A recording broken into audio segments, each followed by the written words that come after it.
This started off, and then I'm going to hand it over to Anita Grierson, who is the director of the Grand Challenges program in our office.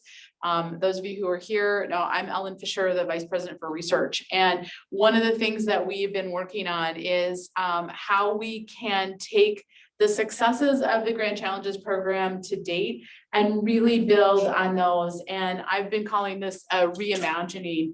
Re-envisioning feels a little weird, but I like reimagining what it is that we're doing. And I'm going to give you just a little bit of background and motivation on why we are doing what we're doing and sort of the structure for what this new program is going to look like.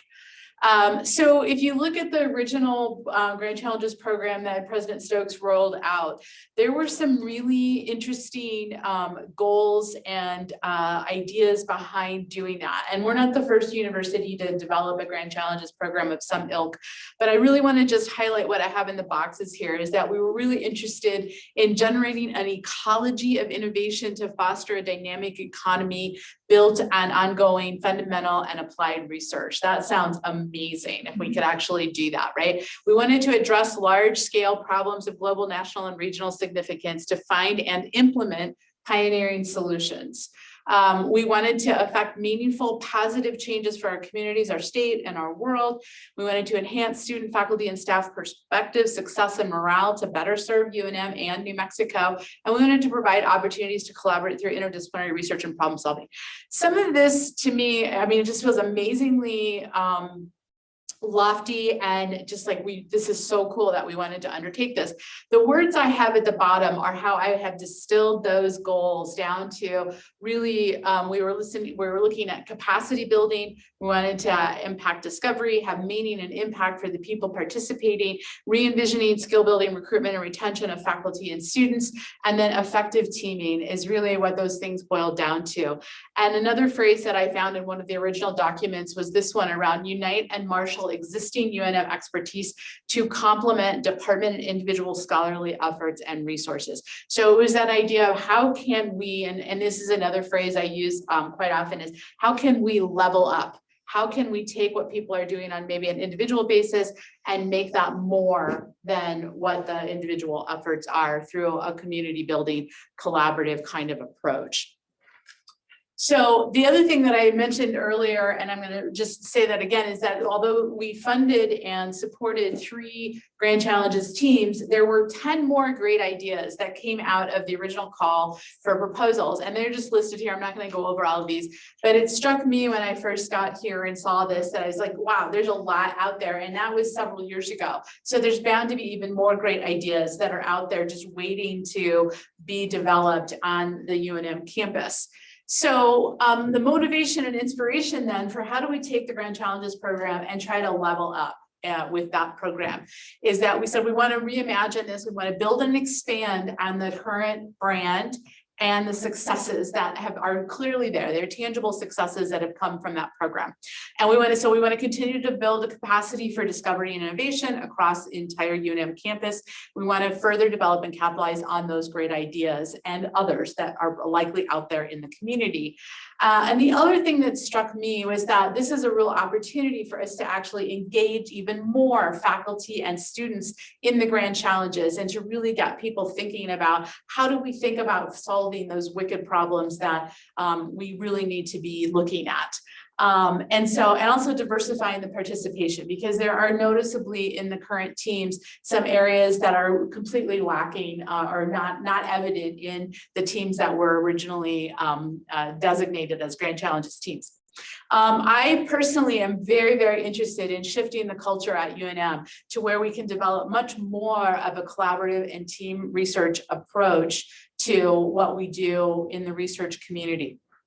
And then the last bullet here is to provide structured support and training for participating teams. And I think that's a real thing, a real gap in the original setup of how the Grand Challenges teams were set up, is there wasn't a lot of structure and there was very little with respect to training with regard to what does it mean to be a team and how do we become a better team? How are we effective teaming?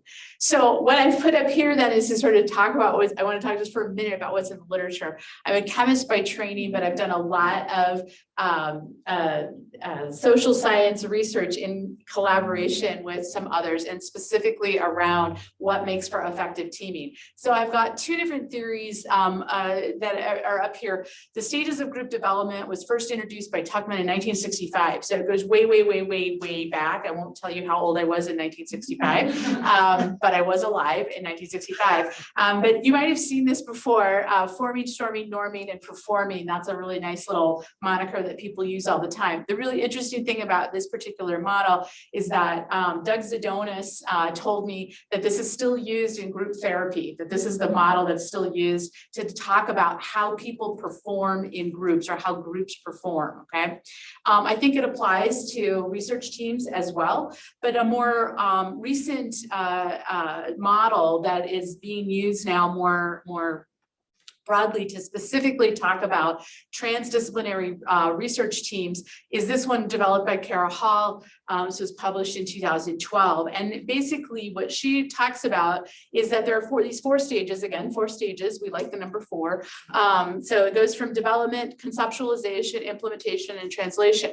And I'm not going to spend a lot of time on this, but I want to really point out that in this model, she talks a lot about the arrows that occur in the center of this circle, that this is not just a circular thing where you go from development to conceptualization to implementation, translation, and back to development, but that teams, and especially interdisciplinary, multidisciplinary, transdisciplinary, whatever you want to call them, teams really undergo several different routes here. So you might start with development and conceptualization, come up with an idea, decide, oh, that's really crap, and it goes away. And then we go back to the development stage and we talk about it some more, and we come up with some more ideas. When you go on to implementation, you start to implement something, and then you realize, oh my gosh, we've got a big gap. We don't have somebody who does X, Y, or Z, and so we need to go back. And as soon as you add somebody else to the team, you need to go back to the development stage. Okay, so this is a really much more comprehensive model about how real scientific teams, real research teams go out and actually try to do the work that they're doing, is they go through these different stages of development, and it's a much more comprehensive model that better describes the actual activity that occurs as we pursue various research problems, especially those wicked ones that we're trying to solve. I spend a little time on this because this is really sort of the basis for what we're going to do with the Grand Challenges team. And so, and one more thing I want to point out, this is another thing that's really important, is that if you just look at this is an idealized version of what happens if you have diverse teams that are well managed versus homogeneous teams that are well managed. And if you look at it on a time scale, the homogeneous teams seem to take off with respect to the y-axis here, which is productivity. So they seem to have a great lift in productivity pretty early on. X-axis is time here, but but then they sort of level out and they stop performing, if you will. Okay, whereas diverse teams take a lot longer to go through this cycle, and I've got on the bottom here the forming, storming, norming, and performing, just to give you an idea of what that looks like on a time scale. But ultimately they end up with more productivity. And the key to this is the time factor, that teams, especially interdisciplinary teams, really need that time to form as teams, okay, before you actually expect them to perform. Okay, and that's a thing that gets forgotten a lot when people start to do, oh, let's get a team together, and then they forget about the fact that we actually need some time to get to know each other, to learn each other's languages, and so forth. So this is just a few, and I put this in here. I'm not expecting anybody to really look at this, but this is what we're going to try to incorporate into the Grand Challenges, is that there is a whole discipline called the science of team science, where people have been studying for years what makes teams work well, and in a bunch of different environments, including the business world, in things like the military, and in scientific research. And the really kind of cool things are that all of these things are things that we really need to be instilling in people to become effective teams. So we want to try to provide that to our Grand Challenges teams. So here's the reimagined conceptual framework that you will see in a second, is really based on that Kara Hall model of being able to provide for the different stages of development for teams. So if we start down here, we've got level 1, which is development and conceptualization. Those are the first 2 stages. This is what's going to be happening over the next year. There's a call for proposals that's out, and that's what Anita is going to talk about in just a moment. But this first level here hire is level 1 development and conceptualization. We're calling these concept teams, and they will be in effect Grand Challenges concept teams for the next year. And this is where we're really going to do that developmental work of teaching what the science of team science tells us about what makes for effective teams and how we can implement that, putting theory into practice. Okay. And then there's level 2, which is where we're going to have Grand Challenges teams. And in this thing, that's really about implementation. So that stage of development is how do we implement this? How do we actually become more effective teams? And then the level 3 is translation. And that is where we level up and decide what is going to happen to these Grand Challenges teams. The other thing I really want to point out in terms of this conceptual framework is that we also built in what I like to call graceful exit strategies. And so the idea is that teams don't always gel. They don't always get to that performing stage. And you just need to acknowledge that. Sometimes things don't work. Sometimes ideas change and you decide to go after a different thing. And so we want to just point out that we acknowledge that and we're going to build that into the system. So there are going to be ways for people, even if they get designated as a Grand Challenge team in level 2, they can go back out and come back into the process. Okay. The GC teams it's a 2-year cycle. Concept teams are a 1-year cycle. And the other thing, emeritus status is another one that maybe, again, we might be moving you to a different status, but still keeping you within the Grand Challenges family and being able to capitalize on that brand. Because again, I think that has done a lot for UNM to say, hey, we're working on these problems. And even if maybe a team decides to focus on a different problem or go in a different direction, they're still part of the Grand Challenges family, okay? And I think, yeah, so one other thing I'm going to say, and I'm going to hand it over to Anita, is that the level 1, the creation of concept teams, so we're going to be selecting approximately 10 teams for that. And each team is going to receive $5,000 specifically for convening and visioning activities. So it's really about getting your team together to really talk about what it means to be a team, to make a vision about where you want to go as a team, to help define problems, etc. That's what's out on the street right now. The RFP is for those teams, for us to select those teams. And then this level 2 is going to be about 5 teams. And each of those teams will receive on the order of $200,000 for a 2-year period. So basically $100,000 a year for 2 years. And that's really about moving that up. But the other thing that's built into all of these both level 1 and level 2 is that there will also be professional development, workshops, trainings, and really the support and structure to help the teams get to where they need to go. So that idea of just acknowledging that this is part of the development of research teams, you have to put the work in at the beginning to make sure that, that you're going to get to that performing stage. And we're going to be providing that through my office and with some support from the health sciences campus as well. And the idea there is that we're going to basically build that environment and hopefully shift culture. And the other thing that I want to point out that I'm really excited about is that I believe by doing this, we're going to actually do a culture shift, regardless of what happens to those initial concept teams, that we will have given all that training to all the people that are engaged in those concept teams. And regardless of what happens next, team decides they're going to break up, 2 teams decide they're going to merge, whatever happens, it's going to really level up the entire campus, the entire university, because we are providing some of this information about how can you implement effective team practices to really get where you're going, okay? So what great ideas do you have? So be thinking about this as Anita now is going to talk specifically about the details of the RFP for level 1 teams. Both of us will be available to answer questions, but I'm going to hand it over to Anita now for the next part of this.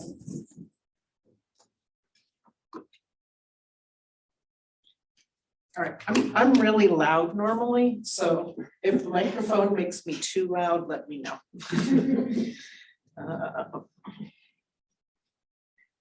All right, so I'm going, I'm going to go through the RFP that's currently available for the level 1 Grand Challenge teams. So we are expecting applications from teams, not from individuals. The teams do not have to be fully formed. at the time of the application. You'll see as I go through, one of the things that we will be looking for are for teams to identify, do a self-assessment and identify who's missing from their team. So the structure of each team, we're looking for 2 to 3 lead conveners. Those conveners serve as our logistical organizers and points of contact for the team. The participants for the team, looking for a minimum of 4 team members from 2 different disciplines. But for most of the teams, most of the ideas that we've been talking to so far, we're a lot broader than that. We are looking for teams to be intentionally diverse. One of the missing aspects of the first round of teams was a lot of participation from our branch campuses. And that's something that we've been working really hard to rectify and engage the branch campuses in what we're doing. Students, yes, we encourage student participation, undergraduate and graduate student participation, but not necessarily as named team members. We will be looking to have a lot of opportunity for students to participate as we go through. Those team members are not limited to faculty or research faculty, particularly for a number of the ideas that have already been discussed, student services staff, and some of our lecturers and practitioners are definitely going to be engaged in these teams. Postdocs also encouraged. Participant expectations. If you choose to participate on a team, we expect you to participate. Simple. Participation is going to include the types of trainings that Dr. Fisher was talking about, as that will be done, some of which will be done for the entire cohort of level 1 teams, and some will be done at the team level. We want our participants to actively participate in a collaborative and cooperative manner. So that's part of the expectation. We're looking for a lot of planning activities to happen within each team over the year. Some of those will be happening through regular meetings, and some will be happening in a retreat fashion, really depending on the size of the team. Obviously, when we have a team that's going to cover all of our branch campuses, which I hope we will have, then we will be resorting to Zoom meetings at times as well. We expect participants to participate in the data collection and the reporting, and hopefully the media and the press and the presentations that are going to come along with the program. The conveners, we're looking to bring the conveners of each teams together, as well as a communication channel, as well as for mentoring from some of our current conveners, as well as from other research administration. So the bulk of the RFP is very simple. We are looking for the entire description is 3 pages. So we're not talking about something large or complex. The description of the challenge is got a 2-page limit. Really, we're looking at a couple different aspects. The timeliness of the challenge, why now? Why is this a good time to pursue this challenge? The relevance of the challenge, the relevance locally, statewide, regionally, globally, as well as to whom the challenge is relevant. Who's the audience? Why an interdisciplinary team approach is the right approach. Why is the challenge that you're interested in best addressed in this manner? The alignment with UNM, local, state, regional, national, global priorities. And if you don't have a reference to why somebody thinks this is a priority, give us an argument as to why it should be. You saw in ECHO presentation, there's a list of 20 some UN, global priorities, NSF has their lists of priorities. Your professional associations often have their lists of priorities. So we want to know who thinks this is relevant and why. And then finally, some mention of your aspirational goals and anticipated outcomes. This is a lot of what we're going to be doing over the first year with the team is developing these. So this is not expected to be fully formed at this time, but just to give us some idea of what the team is aspiring to. And along with that aspiration, we're looking for the scope and the scale, the size of the team to match with those goals and aspirations. Smaller teams are perfectly allowed, as are very large teams, but we want to see the scale of what you're working on match the size of the team.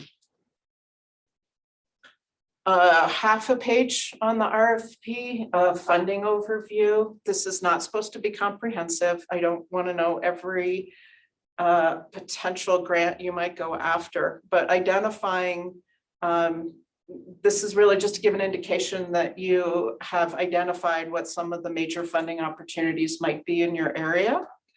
One of the things I want to emphasize, we are encouraging broad participation on these teams. So every member of your team doesn't have to have that long track record of external funding in this area.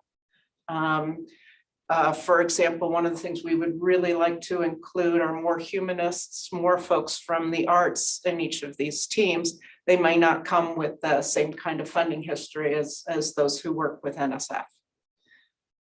And then also as part of the funding overview, some indication of how you believe working with the Level 1 Grant Challenge program will help position you better for future funding.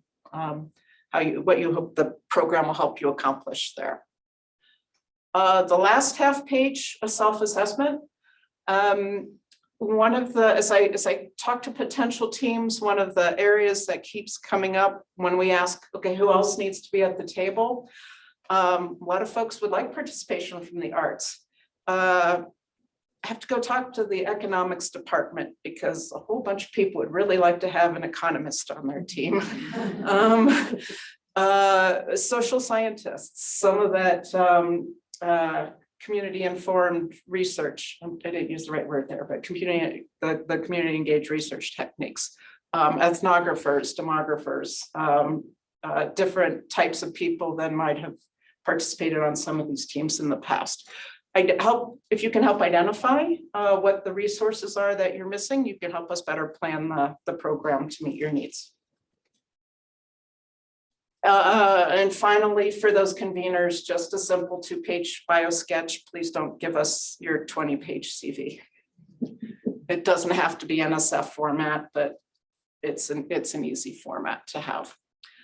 The review criteria are pretty straightforward, and they are aligned to the questions that are in the RFP, the relevance and timeliness of the grant challenge, the interdisciplinary nature of the challenge and of the team, and the overall fit to the Grand Challenge Level 1 program. The review will be by a committee of internal UNM researchers representing a number of disciplines as well as different campuses. And the final approval is with UNM Research Administration. So Dr. Fisher covered some of this. The program award is $5,000 for convening purposes.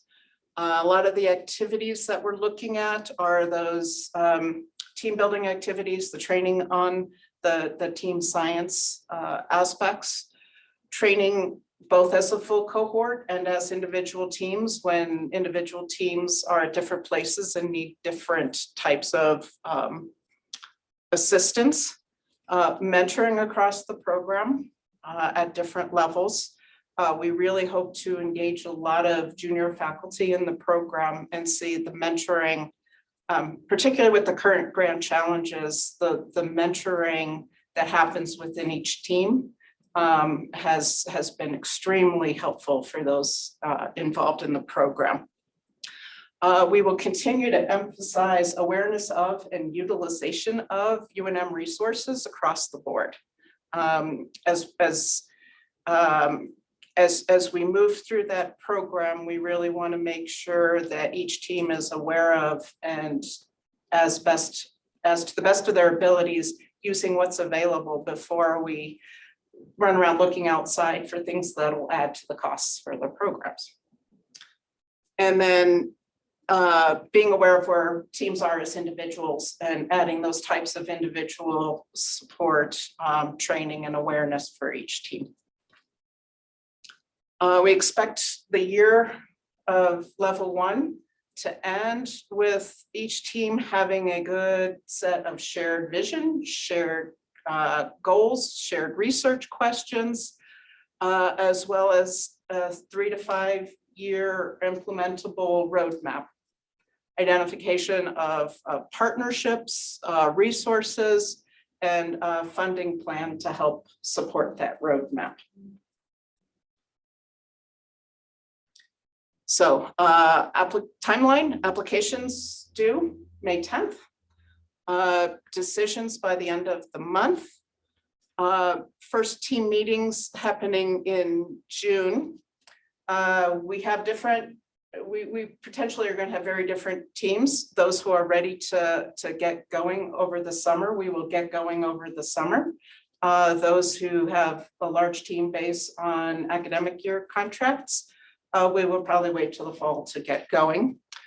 And then we are trying to position everyone to be ready to have that implementable plan by next spring, when the level 2 RFP will come out.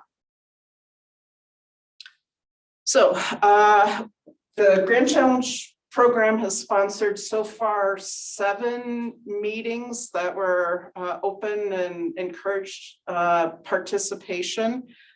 We have 2 more scheduled. These are some of the ideas around which discussions were held. That absolutely does not mean that level 1 teams are limited to these ideas. We encourage you to add your ideas here. So you can see the RFP is pretty short, intentionally short, as well as the expectation not to be coming in with a fully formed strategic plan, vision, and team. So we're really looking to helping you build from that idea. And I am happy to take questions. I seeded this with 2 questions that I've gotten already, but I'm happy to take questions from Zoom or from anyone here. Yes. That's about the teams. So the teams in the phase 1 should continue to phase 2, or they can reform during the 2 phases. Well, part of the reason that we like that nice conceptual diagram that Dr. Fisher showed is that the intent for the whole set of level 1, 2, 3 programs is to give entry and exit points, not only for teams, but for individuals as well. So that ideally your level 1 team continues and forms the basis for your level 2 team.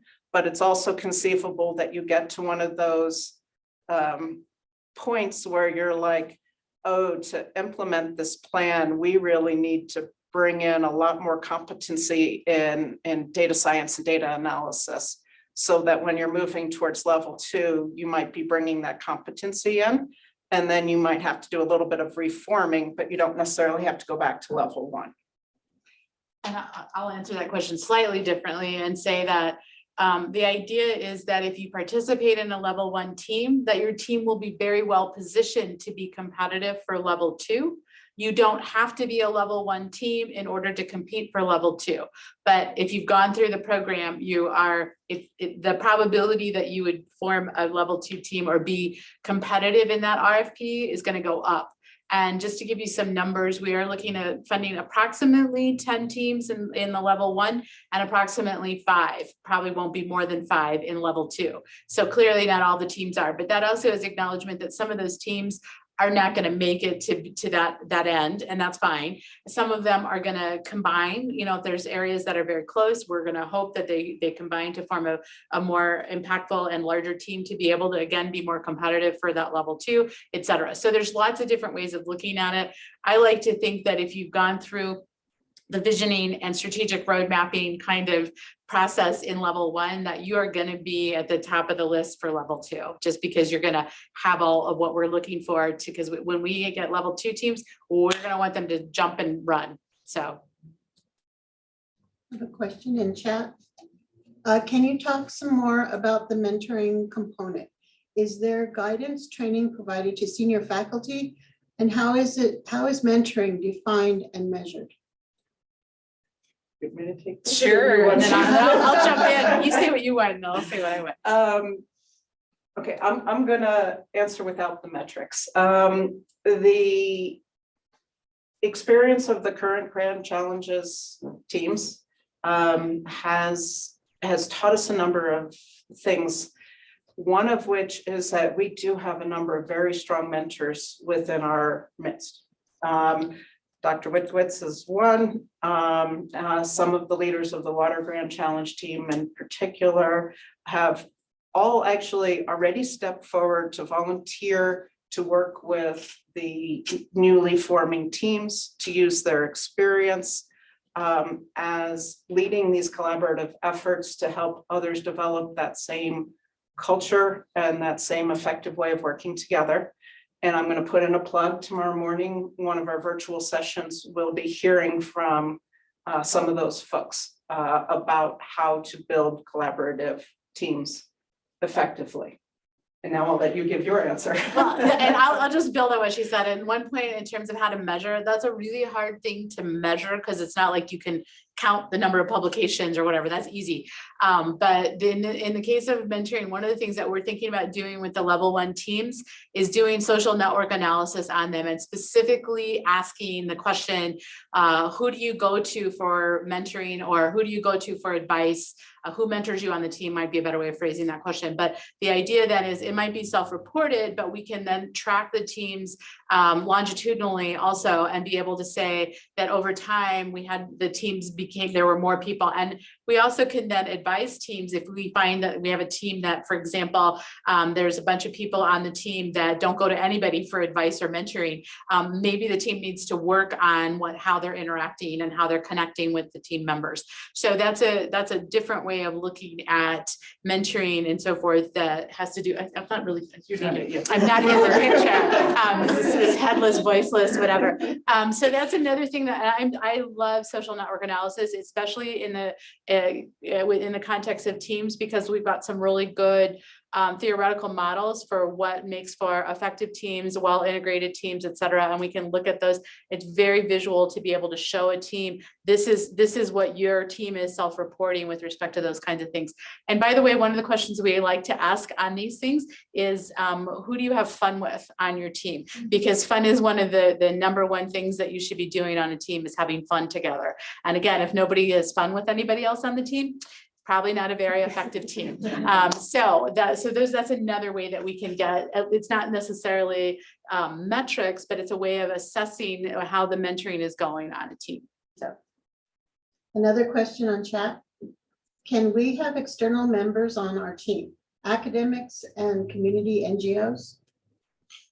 Yes. Yes. Okay. And one of the things, again, with the level 1 teams, you might not have those, and that might be a gap that you identify. We are strongly encouraging you to get all of the partners that you need, regardless of where they come from. The ability to support them from a financial perspective may be a little bit more challenging, just because of some of the rules that we have at UNM about how and why we extend funding and so forth, and we can work through this with you. But in terms of bringing them them on the team? Absolutely. We would love to have external partners regardless of what sector they come from. So they can be from the national labs, they can be from community entities, they can be from other academic institutions. We are very happy about doing that. That's part of why and how you build an effective teams, by diversifying the team membership. And that means diversity across all of those different dimensions that we talk about, and some that we don't talk about as well. So. Are conveners deemed to be equivalent to a PI role or not necessarily? Not necessarily. What I think has been the most effective with the current teams is that these are the logistical organizers, the communicators, the points of contact. Ideally, there's underneath the conveners is a distributed leadership team, each of which members would be have the capability to be a PI. This is not, to be effective, this should not be a hierarchical structure. It needs to be a collaborative, communicative structure. But for practical purposes, we need people to communicate with. More like a POC, rather, point of contact, rather than a leader of everybody else.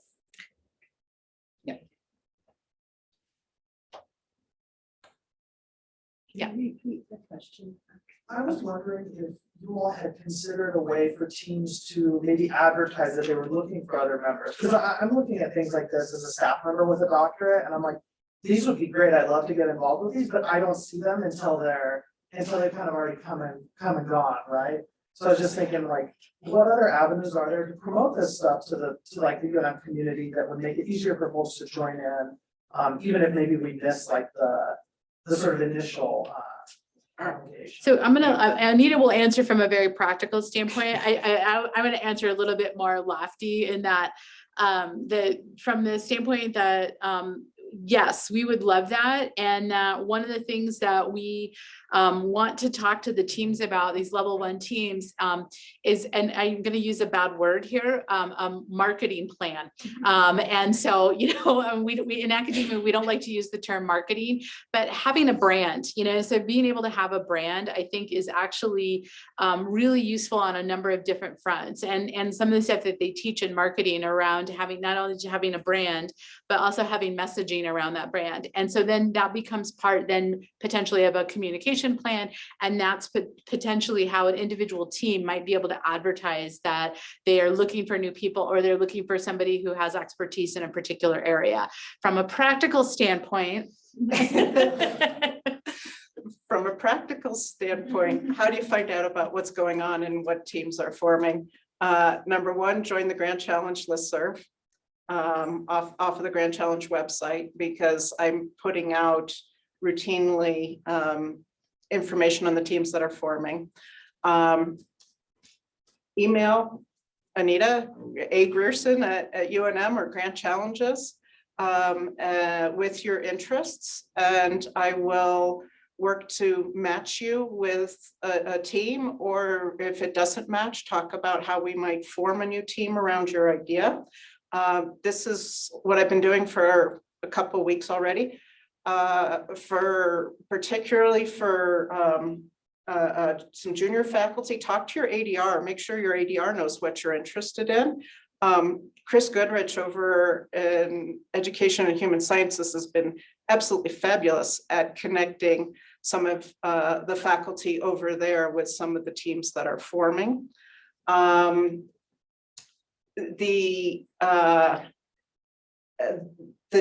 I keep saying the teams that are forming, the teams are open and participation is welcome.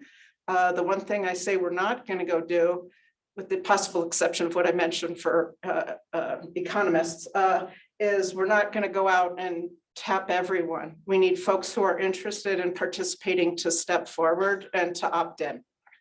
And if you opt in we've got enough breadth going on that there's probably a place for you. And apologies, we were supposed to repeat the questions for the people that are on Zoom. Our fault, not. We were told. I just want to thank you for doing this. This is really great. I wish we had this when we were starting our team.